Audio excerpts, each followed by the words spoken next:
MotoGP Doha 2021. 2021. Ya sesuai dengan permintaan teman-teman kan. Iya. Kita akan ngebahas nih review ya bang. Kita hadir Di mana? hadir dalam preview MotoGP Doha 2021. Nah, bang, Ya, ini sebenarnya menariknya, yang jadi menariknya karena ini adalah double header. double header. Ya seperti tahun lalu bang. Iya. Double header penuh kejutan. Sirkuitnya sama masalahnya. Sirkuit yang sama. Iya. Pembalap yang sudah punya, ya istilahnya punya banyak data. Ya enggak. Terus sudah gitu bisa evaluasi kekurangan dan Betul. kelebihan kemarin dia, ya ketika race seperti apa. Iya.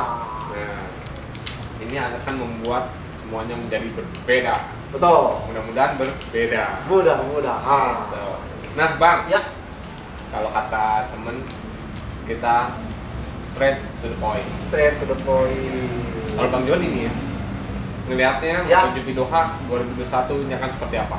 Saya melihatnya mungkin akan lebih seru. Lebih seru, Lebih pasti. seru, pastinya, dan yang pasti nih ya banyak yang gondok-gondok nih kemarin Nah, nih, yang nah. setting udah bagus, Ya. ternyata di pas balapan bermasalah, Ya. kayak salah satunya adalah Jack Miller. Ya, Terus malah The Rocketman. malah Francisco Bagnaia udah bilang, wah udah punya strategi nih Ya. buat yang di Doha dengan modal yang kemarin. Dan bahkan Yamaha pun nih yang Ya. selama ini kurang begitu bersinar, kemarin itu mampu tampil cukup apik, dan saya katakan membalikan fakta yang awalnya tidak pernah dibilang bisa sebagai motor yang bisa duel atau fighting bike. Ya. Kemarin Viñales menyatakan bahwa motornya bisa diajak duel.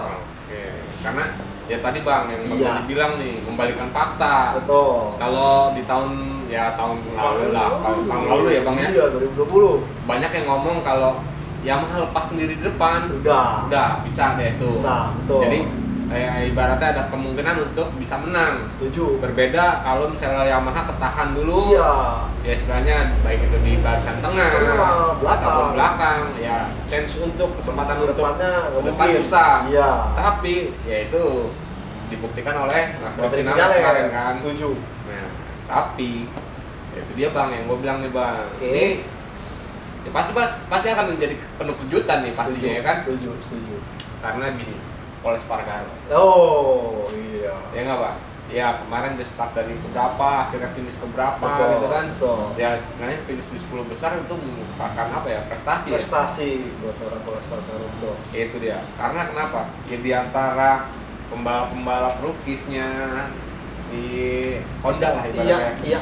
Apalagi ini ya Pol Espargaro memang baru kali ini Baru kali ini beradaptasi Honda. dengan RC 213V kan. Betul. Tapi sudah finish ke 9 dan hasilnya ya dia akan membalas nih Pak. Ya. Ya enggak? Itu salah satu Pak. Ya istilahnya kejutan yang bakal ditunggu nih. Ya paling tidak kalau kita melihat Pol Espargaro optimis, karena kemarin secara race pace Ya. di saat balapan sudah tinggal separuhnya, Ya. yang lain mulai dodoran, ada yang mulai berkeluh kesah dengan Ya. ban habis. Nah, berbeda dengan Pol Espargaro, malah waktunya hanya 0,1 detik dengan Maverick Viñales. Artinya Itu untuk best lap ya? ya Untuk best lap. untuk best lap. Oh. Artinya Pol Espargaro udah dapat pegangannya nih. Cuman memang dia masih agak sedikit kesulitan dengan time attack di saat mencari waktu di kualifikasi. Ini yang coba dia akan benahi. Itu sebabnya dia sempat berkomentar dan bersumbar, dia akan coba semaksimal mungkin mencetak best time attack-nya tadi biar dia bisa dapat start lebih baik lagi. Colok tuh bang. Yoi. Colok kayak. Colok. Nah bang, nih ya gini, kita langsung bermain dengan prediksi. Oke. Ya kan? Siap. Nanti dari prediksi kita akan bahas lagi bang. Oke. Kalau untuk Bang Joni, untuk pertama nih, juara pertama. Saya cenderung ke Francisco Bagnaia. Masih tetap Bagnaia. Masih Bagnaia. Enggak dong. Kalau Jack Miller ya. Di apa? Di Qatar 2021 ya. Seri kemarin Jack Miller. Iya. Nah, sekarang Francisco Bagnaia, Jack Miller, mungkin Quartararo bisa. Jadi tetap ya, masih tetap antara Ducati dengan dan Yamaha Yamaha. nih. Iya. Persaingannya ya. Setuju. Suzuki enggak? Udah ngeliat kemarin tuh ya. Ya, kalau dia bisa memperbaiki catatan waktu di posisi start kemarin, bagaimana kita lihat dia di 10 sementara yang lain ini, dan bahkan Alex Rins kemarin yang sempat ya bakal melesat, ternyata bermasalah dengan launch control. Ya. Saya masih agak belum begitu melihat Suzuki, mungkin dia bisa fight seperti kemarin, tapi podium untuk podium betul, masih bisa ya? masih bisa, tapi kalau melihat kesiapan Ducati dan belajar dengan hasil kegagalan kemarin, Ya. Ducati pasti tidak mau ambil kesempatan karena ya mau tidak mau ini sirkuit yang sebelum nanti ke Portimao ini diharapkan pembalapnya bisa menuai poin yang cukup maksimal. Oke. Nah, langsung ke alasan nih Bang. Oke. Kenapa Bang Doni sekarang pilih Bagnaia, Bagnaia, oke. sedangkan Miller kedua? Oke. Kenapa? Kemarin Bagnaia dengan telak-telak dia mengatakan bahwa strategi yang dia terapkan sebenarnya ini cenderung sebenarnya pembalap yang menggunakan motor Yamaha di musim lalu. Yaitu dia coba untuk start bagus, meninggalkan lawan-lawannya. Sayangnya tidak apa, strategi di pertengahan lomba itu tidak berjalan sempurna karena tiba-tiba dia harus drop karena kondisi suhu yang aspal yang menurun, sehingga dia harus menjaga tingkat panas bannya. Alhasil dia malah seringkali panasnya melebihi atau overspin dari ban belakangnya sehingga tingkat kausan bannya lebih cepat tergerus. Nah, apalagi kemarin dia sempat berkomentar juga terlalu istilahnya apa ya, meladeni tekanan-tekanan dari Maverick Viñales. Mungkin belajar dari situ dia akan coba tampil lebih apik lagi, lebih smart lagi, mungkin lebih smart atau lebih cerdik dari Qatar kemarin. Nah, sementara buat Jack Miller, Jack Miller tuh asli dia sempat kecewa karena strategi dia justru sebaliknya ketimbang Bagnaia. Dia coba menjaga tingkat kausan ban seperti ciri khas seniornya sebelumnya itu Dovizioso. Tapi ternyata bannya malah kedodoran juga. Bermasalah. Alhasil dia mau tidak mau, udah deh, ketimbang harus ini dia coba pertahankan. Enggak, saya tidak terlalu bagus, tapi dia akan coba untuk itu. Nah, Quartararo pun sama. Dia mengatakan bahwa sebenarnya apa yang dia lakukan dengan Maverick Viñales itu 11-12 strateginya. Strateginya udah sama. Nah, cuman dia tidak mengerti kenapa ban belakangnya otomatis dengan serta-merta langsung drop sebelum lomba separuhnya. Jadi ini yang akan menjadi fokus dari Quartararo. Paling tidak secara race pace Quartararo dapat. Karena mungkin ya Bang, ya. Karena mungkin si Quartararo ini justru yang ngebantu Viñales untuk slipstream terus kali Bang. Jadi bannya habis duluan nih. Iya. Kalau Viñales ya seenggaknya dia sedikit menghemat lah. Betul. Dengan slipstreaming sedikit hemat. Berapa kali slipstreaming? Ya, setuju. Quartararo untuk maju kan kemarin. Terus udah gitu si Johan Zarco, terus udah gitu Bagnaia. Iya. Jadi seenggaknya ya nasibnya lebih baik daripada si Quartararo nih Bang. Dan kalau kita melihat Doha nanti ini agak sedikit tinggi nih cuacanya, prediksinya suhunya Bang 24 ke atas. 24 ke atas berarti ada kemungkinan bisa ban medium. Ya paling apa-apa ya udah soft nih. Soft lagi ya. Jadi justru yang apa yang dibilang sama Rossi kemarin, justru harusnya di pekan ini Bang. Iya, ini cocok nih. Bisa cocok buat Valentino Rossi karena kemarin dia no choice, tidak pilihan. Itu dia. Suhunya udah dingin, mau nggak mau harus menggunakan ban soft. Oke, berarti ya itu tadi Bang ya.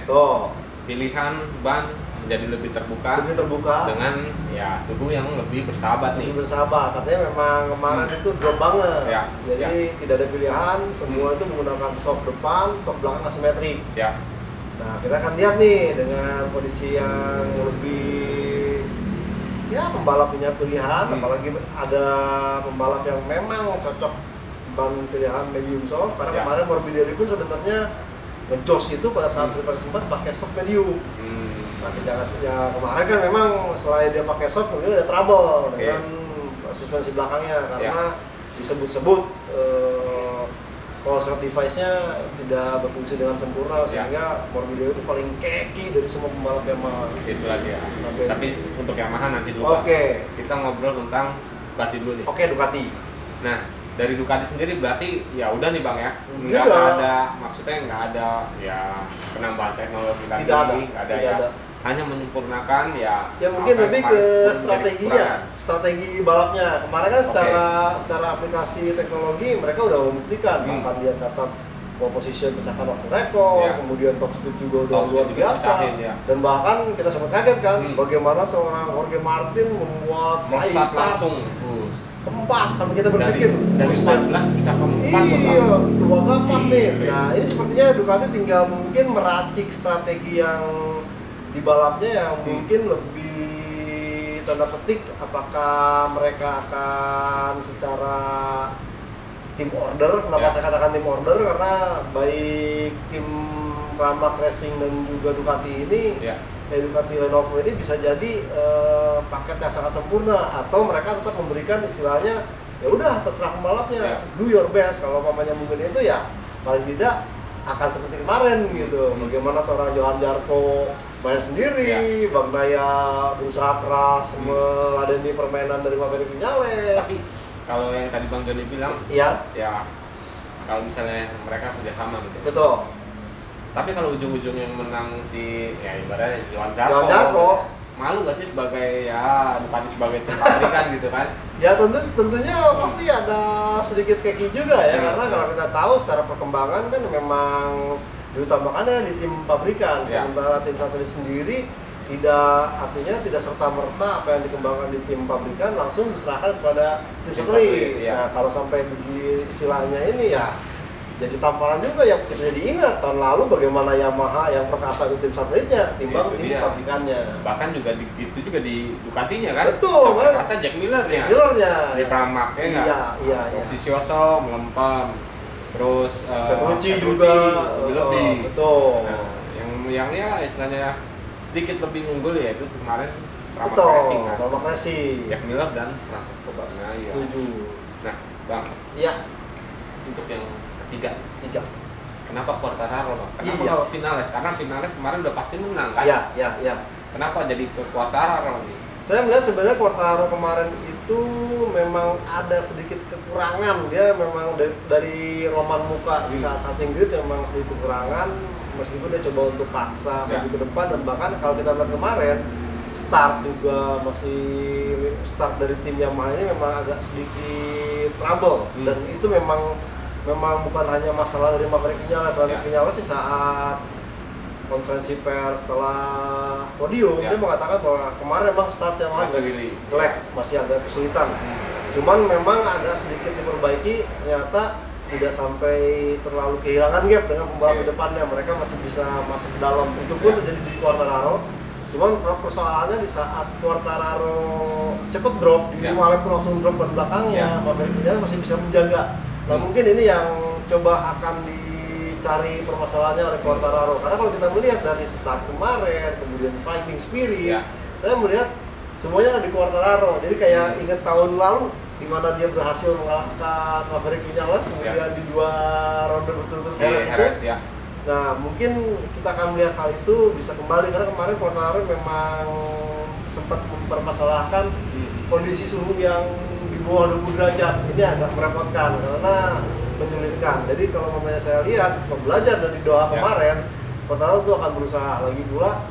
Ya pertaruhan juga buat dia. Masa waktu tim satelit dia bisa tampil bagus. Tim pabrikan malah di belakang Maverick Viñales. Ini tentu akan menjadi tamparan keras juga buat seorang Quartararo. Oke. Nah, Bang. Kenapa nggak pengen ngejagoin si Franco Morbidelli? Atau bahkan Valentino Rossi. Karena kenapa, Bang? Yang gue istilahnya berdasarkan omongan mereka bahwa data yang milik Maverick Viñales berdasarkan hasil kemenangan di Qatar kemarin itu dibuka nih.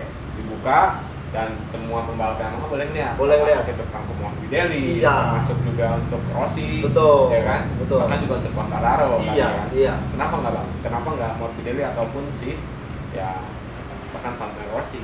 Morbidelli masih tetap berkutat dengan kendala bahwa setting motor di siang hari ini berbanding terbalik dengan di malam hari. Itu Morbidelli masih menguapkan dengan kata-kata yang halus sebenarnya. Jadi bukan apa yang benar-benar beda banget. Morbidelli masih bilang di siang hari masih ada matahari nih, sampai beberapa sempat kemarin dia dapat, artinya yakin banget. Tapi tiba-tiba pas udah matahari tenggelam, suhu udah dingin, dia kebingungan. Artinya kok bisa kenceng tapi untuk time attack agak kesulitan.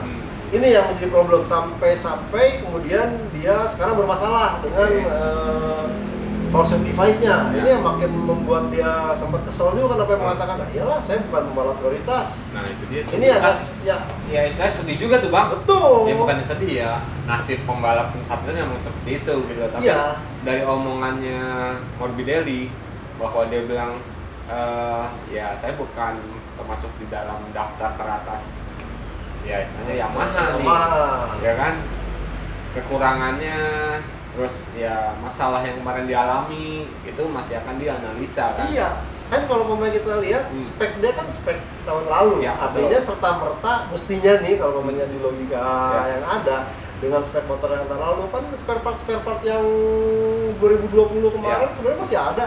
Ya udah kasih aja ke Morbidelli gitu. Sementara tim yang tiga motor pabrikan ini Viñales, Quartararo, Rossi oke lah kembangkan untuk yang musim 2021 ini. Nah itu sepertinya yang memang ya lagi-lagi nih menjadi pertanyaan tanda petik, mungkin ada sesuatu nih di kubu Petronas, di Petronas nih. Mungkin Yamaha-nya oke-oke aja, cuma kan sebagai tim satelit atau tim yang menyewa motor Yamaha ini tentu segala macam kebutuhannya ya ada hitung-hitungan anggarannya.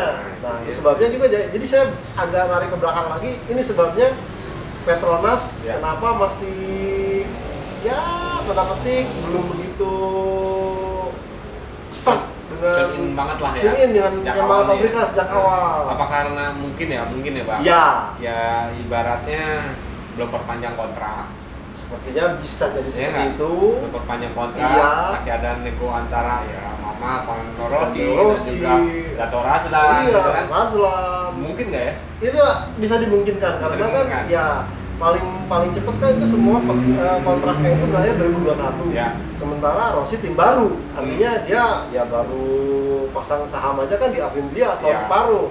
Nah siapa tahu mungkin dengan nama besar Valentino Rossi, Yamaha coba untuk tetap maksudnya apa ya, mencekik Rossi gitu biar tetap bersama Yamaha kata kasarnya. Nah sementara Yamaha pun berpikir mungkin sudah nanyain Petronas gimana, ini belum juga karena kadang-kadang faktor itu yang menjadi permasalahan. Dan kalau kita melihat sebenarnya ya Morbidelli langsung plak-plak Yamaha kan, dan dia tidak langsung menyalahkan kondisi dia sebagai pembalap Petronas. Ini sepertinya yang perlu dibenahi karena ya makanya ya kalau kita lihat dari omongannya Morbidelli itu bisa dibilang bijaksana banget. Iya. Ngomong itu bisa dibilang bijak loh.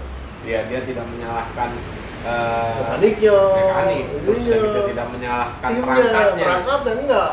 Tidak menyalahkan tim gitu kan ya. Iya. Seolah-olah ya dia juga nggak tahu nih apa gitu kan. Ya sampai ya kesannya jadi dianaktirikan banget gitu kan. Iya, karena memang omongan dia seperti itu gitu loh. Pengembangan dan bahkan pada saat tim Yamaha kemarin itu di tes pramusim melakukan pengetesan dengan perangkat baru, Morbidelli udah mentok di situ dan sampai disebutin tuh di konferensi pers dan debriefnya Petronas Yamaha, kamu waktu kemarin perkembangan apa aja? Dia cuma bilang, ya saya pakai force device. Dan pada saat ditanyakan bagaimana, dia waduh mana ya, saya belum bisa jelasin nih karena masih dicoba. Kemudian ditanyakan apakah kamu menggunakan aerofairing yang Stabor yang gundul itu ya. Morbidelli bilang, wah nggak cocok karena memang spek motor saya tidak diproyeksikan untuk menggunakan aerofairing seperti yang dilakukan oleh Quartararo, Viñales kan, Valentino Rossi. Artinya memang dari apa yang dilakukan Morbidelli, plug motor Morbidelli ini kurang lebih sama dengan tahun lalu. Ya, sangat berbeda dengan tiga pembalap pabrik. Ya, paling kelihatan dari scoop di depan kan. Betul. Yang lain pada manjang ke atas, dia manjang ke samping. Betul. Tunggu kok ke samping. Nah, sementara untuk Valentino Rossi ini kemarin itu di saat dia berhasil menembus posisi start keempat, kan karena memang ada tanda petik faktor dibantu oleh muridnya Francisco Bagnaia.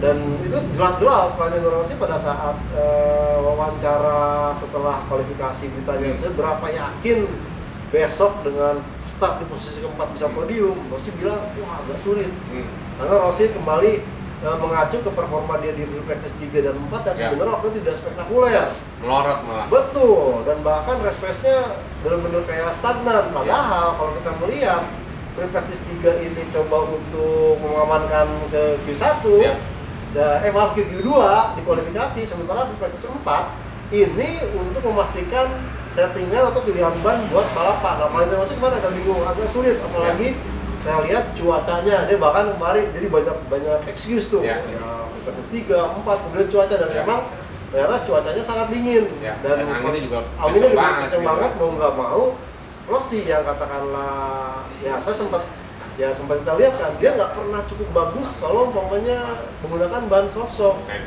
Ini yang menjadi problem Rossi, jadi tinggal berserah nih bagaimana Rossi dengan David Munoz, dengan Flamini dan juga kru tim Petronas sama yang baru untuk bisa artinya mencari formula penawar nih.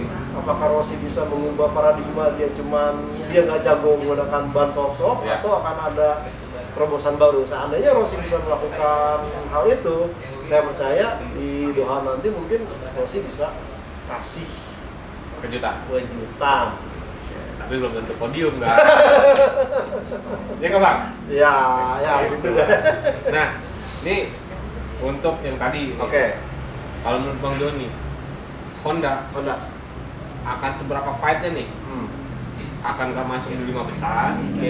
Atau kan ya podium juga?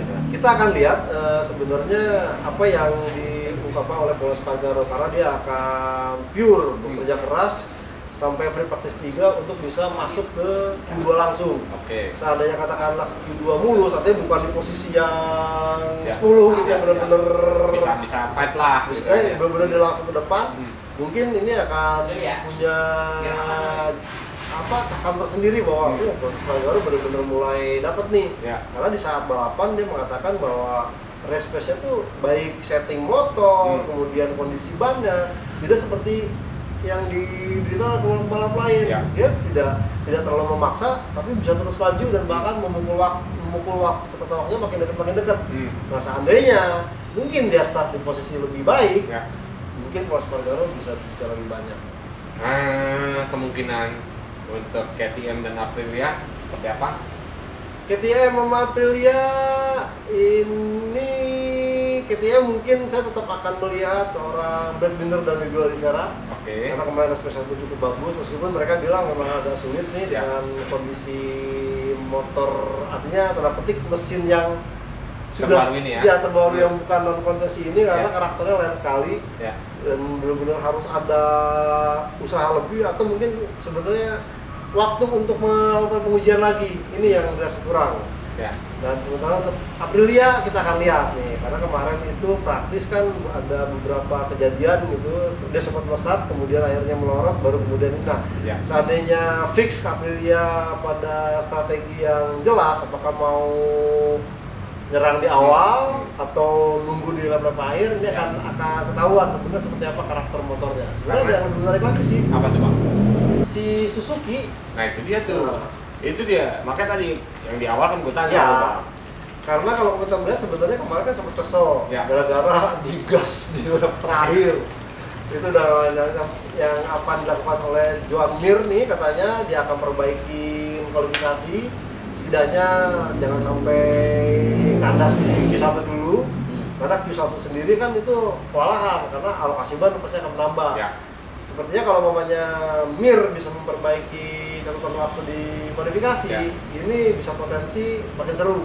Mungkin podium atau bahkan juara tidak menutup kemungkinan bisa dilakukan. Nah, begitu juga Alex Rins nih, jangan sampai salah lagi nih.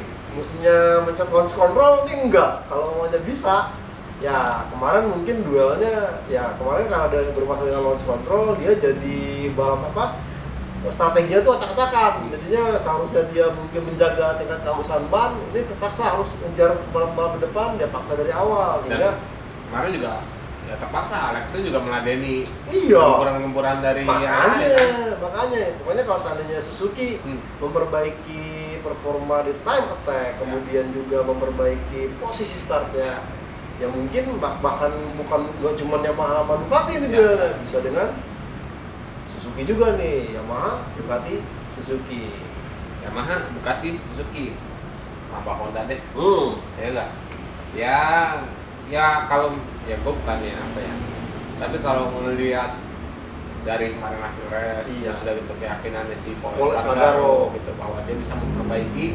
Ya salah satunya dia harus dari yang tadi bilang strateginya, masuk ke Q2 dong, betul. Q2 berhasil, ya siapa tahu kan? Ya karena kalau kita lihat ya maklum nih Pol Espargaro dengan status dia masuk ke tim pabrikan Honda dan kemudian juga fase atau sesi tes pramusimnya lebih sedikit ketimbang tahun lalu masih ada di Valencia, kemudian ke Malaysia, artinya ada perbandingan gambaran gitu. Kalau kemarin kan klub akhirnya Malaysia nggak jadi karena ada perpanjangan darurat COVID.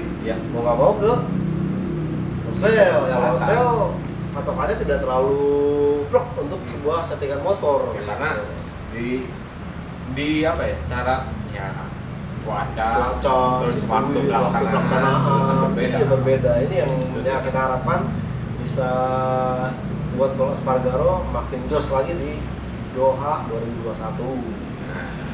Bang, oke. Ini ada yang menarik tuh Bang. Tarik, bukan tuh, ini dong. Di Automotive Group Bang. Oke. Kita mau bagi-bagi teman-teman, ya istilahnya apa ya? Bukan hadiah ya. Keseruan Bang. Oke. Keseruan itu ada hadiahnya juga. Oh, tuh guys, seru, ada hadiahnya. Apa sih? Bisa loh. Yang penting buka dulu aja deh ke gridauto.com, Autores ID, dan juga motorplusorla.com. Coba buka. Nah itu nanti ada Fantasy Grand Prix nih. Fantasy Grand Prix. Itu menebak. Apaan tuh Fantasy Grand Prix? Itu menebak 5 pemenang Bang. Di tiap seri Bang. Di tiap seri tebak 5 pemenang dari ya posisi 1 sampai posisi 5 siapa aja. Pemenangnya akan mendapatkan hadiah yang ya nggak sedikit lah, lumayan loh Bang. Ini buat saya boleh ikutan nggak? Jangan. Oh jangan. Kan kalau Bang ikutan saya juga ikutan lagi. Ya, jangan lah, ini buat teman-teman tuh. Buat teman-teman. Coba silakan teman-teman buka website Autores ID ataupun gridauto.com ataupun di motorplusorla.com. Nah, itu nanti ada tuh kuis Fantasy Grand Prix. Teman-teman tinggal tebak 1, 2, 3, 4, 5 pemenangnya siapa. Nanti yang pemenang diumumkan langsung dapat hadiahnya. Hadiahnya pengen tahu apa aja? Ya, buka dulu. Lihat langsung dulu. Oke Bang? Siap. Jadi untuk di review MotoGP Doha 2021 kita udahin dulu nih Bang ya. Selesai Bang ya. Oke guys, saya Kabudiansyah dari Autores ID dan juga gridauto.com. Mohon pamit. Dan saya Joni Lono Mulia dari motorplusorla.com, turut pamit juga. Oke, see you guys. Sampai jumpa. Jangan lupa ya, dibuka dulu tuh. Iya, ikutin Fantasy Grand Prix.